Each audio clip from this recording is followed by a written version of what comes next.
बिस्मिल्लाहिर्रहमानिर्रहीम। यहाँ पर अब हमारे पास एक प्रॉब्लम है जो अगेन डायमेंशन से रिलेटेड है। डायमेंशन एनालिसिस की जो एप्लीकेशन है अब हम उसको समझने जा रहे हैं कि डायमेंशन जो है वो किस तरह से आपको फार्मूला जनरेट करने में या फार्मूला ड्राइव करने में आपकी हेल्प कर सकता है। यहाँ पर मैंने क्वेश्चन लिखा है, reduce the formula for the time period of simple pendulum by the dimensional analysis. अच्छा, सबसे पहले हम ये देख लें कि टाइम पीरियड क्या है। टाइम पीरियड की मीनिंग हम लेते हैं time required to complete one vibration. अगर सिंपल पेंडुलम हम यहाँ पर ले रहे हैं तो सिंपल पेंडुलम की जो मीन पोजीशन है वो ये है। इससे अगर आप इसको शिफ्ट कर लें यहाँ पर और छोड़ दें तो ये टू एंड फ्रो मूव करता रहेगा। और इसमें इसका जो टाइम हम काउंट करेंगे वो टाइम पीरियड वो कैसे काउंट करेंगे, पार्टिकल यहाँ से आया कुछ इस तरफ और फिर वापस इसी जगह पर जब वापस आए तो उसके लिए जो टाइम लगता है उसको हम कहते हैं टाइम पीरियड। अब आ जाए, टाइम पीरियड किन चीज़ों पर डिपेंड करता है, उन चीज़ों के बारे में हम कुछ पढ़ लें कि टाइम पीरियड में डिपेंड ऑन।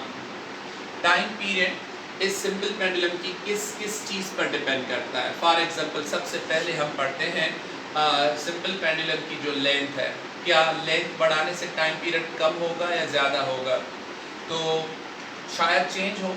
ठीक है, तो हम मे भी लिख रहे हैं मे डिपेंड ऑन लेंथ, लेंथ पर शायद डिपेंड करे।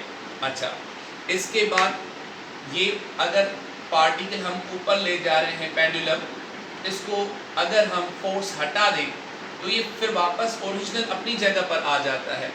ये जब अपनी जगह पर वापस आता है तो आता क्यों है, सिर्फ ग्रेविटी की वजह से। तो ये ग्रेविटी पर भी डिपेंड कर सकता है, ज़मीन पर ग्रेविटी कुछ और है, मून पर अलग है, दुनिया के मुख्तलिफ हिस्सों में ये मुख्तलिफ मिलती है, तो शायद टाइम पीरियड इस जी पर भी डिपेंड करता हो। अच्छा, इसके बाद अगर मैं इसका मास बढ़ा दूं, इसका मास बढ़ाने से भी कोई फ़र्क पड़ेगा शायद, तो वो भी हम लिख रहे हैं कि टाइम पीरियड में डिपेंड ऑन लेंथ, में डिपेंड ऑन जी, में डिपेंड ऑन एन। यहाँ पर मैं लिख रहा हूँ मे बी, मे का वर्ड इस्तेमाल कर रहा हूँ। अच्छा, और आखिरी क्वांटिटी हम ले रहे हैं यहाँ पर थीटा एंगल। अगर इस एंगल से हम इसको छोड़ रहे हैं तो इसका टाइम पीरियड कुछ और आएगा, लेकिन अगर हम इस एंगल से, जो ये अभी एंगल थोड़ी सी बढ़ गई, तो इस एंगल से अगर हम इसको छोड़ें तो टाइम पीरियड शायद इस पर भी फ़र्क हो। तो ये चार क्वांटिटीज़ हैं जिन चार क्वांटिटीज़ पर ये टाइम पीरियड डिपेंड कर सकता है। अच्छा, अब इस फार्मूला से आगे जो नेक्स्ट स्टेप होगा वो क्या होगा कि इनकी आप जो डायमेंशनल एनालिसिस में से डायमेंशन लिख ले। टाइम पीरियड का डायमेंशन होता है m पावर 0, l पावर 0 और t पावर 1। अच्छा, इस डायरेक्टली प्रोपोर्शनल इनके डायमेंशन लिख लें l, और इसके बाद आपके पास अच्छा इनके अपने डायमेंशन में फ़िलहाल हम क्या लिखेंगे, l power a, g power b, m power c, theta power d। मैंने एक प्रीवियस टॉपिक में डायमेंशन का जो लेक्चर डिलीवर किया था तो उसमें मैंने आपको कहा था कि powers of base quantities are known as dimension. तो ये अगर डायमेंशन हमें मालूम करने हैं तो ये जो इनके पावर्स हैं वो क्या होंगे, वो हमें एक्चुअली जनरेट करने हैं, वो हमें देखने हैं। यहाँ पर मैंने डायमेंशन लिख लिया, यहाँ पर अननोन इनके पावर्स हैं वो मुझे पता नहीं है, वो मुझे लिखने होंगे, मालूम करने होंगे। नेक्स्ट स्टेप में हम लिख रहे हैं m power 0, l power 0, t power 1 में डिपेंड ऑन।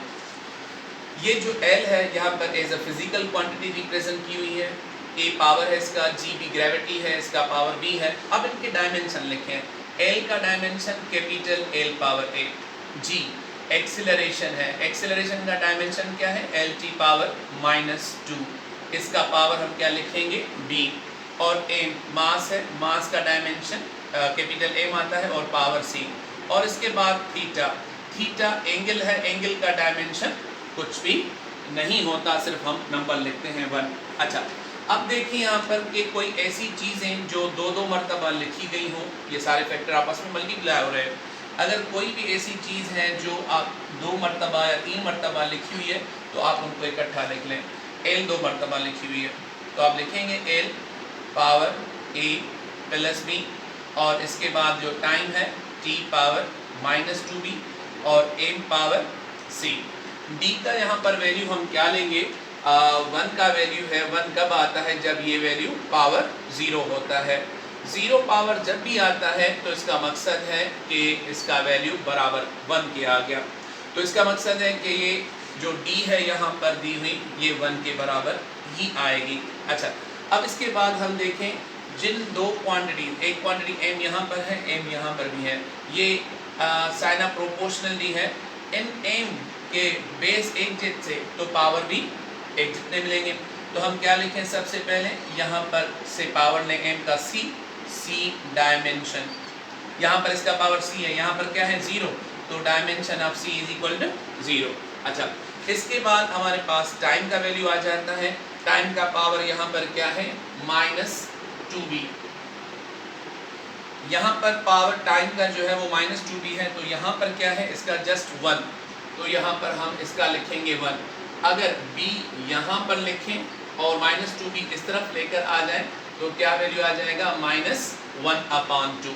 ये -2 टोटल यहाँ पर जा रहा है, डिवाइड करेगा, माइनस डिवीजन में हो या ऊपर, ये दोनों आपस में मल्टीप्लाई ही करके आ जाते हैं, तो यहाँ पर लिखेंगे -1/2।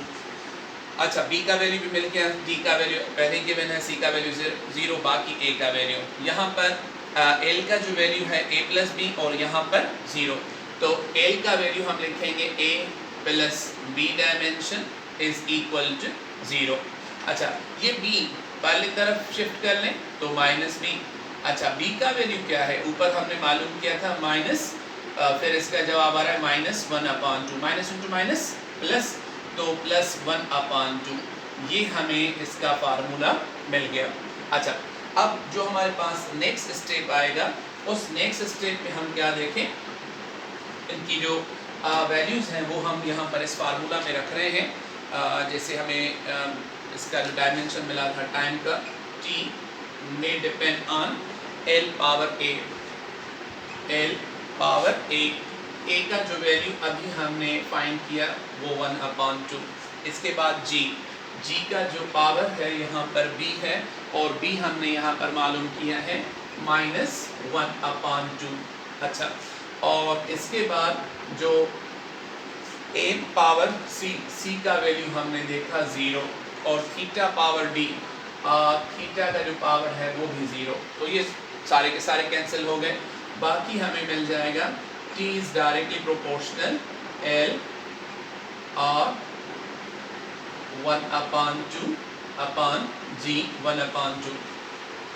g का पावर -1/2 है ऊपर, इसको नीचे की तरफ लेकर जाएं तो जवाब आ जाएगा g पावर +1/2। अच्छा, साइन ऑफ प्रोपोर्शनलिटी को अगर आप ख़त्म करना चाहें तो भी कर सकते हैं। t is equal to constant multiply by l by g whole under root. Power 1/2 की मीनिंग क्या होती है, अंडर रूट में आ जाता है ये। और क्लास फर्स्ट ईयर के जो एच चैप्टर है उसमें हम इस कांस्टेंट का वैल्यू भी फाइंड कर लेते हैं। वो कांस्टेंट अगर आपको याद होगा तो लिखते हैं हम 2π√L/g। तो ये जो 2π का वैल्यू मैंने कांस्टेंट लिखा है, ये मैंने अपनी तरफ से लिखा है। बाकी जो डायमेंशनल एनालिसिस है उससे आप ये फार्मूला जनरेट कर सकते हैं, t is equal to constant √L/g। अच्छा, कांस्टेंट का वैल्यू मुझे पता था तो मैंने लिख लिया 2π, वरना इसको फाइंड करना पड़ता है एक्सपेरिमेंट्स के ज़रिए से और या तो थ्योरेटिकल के मेथड से। अल्लाह हाफ़िज़। आई होप आपको ये लेक्चर समझ में आ गया होगा।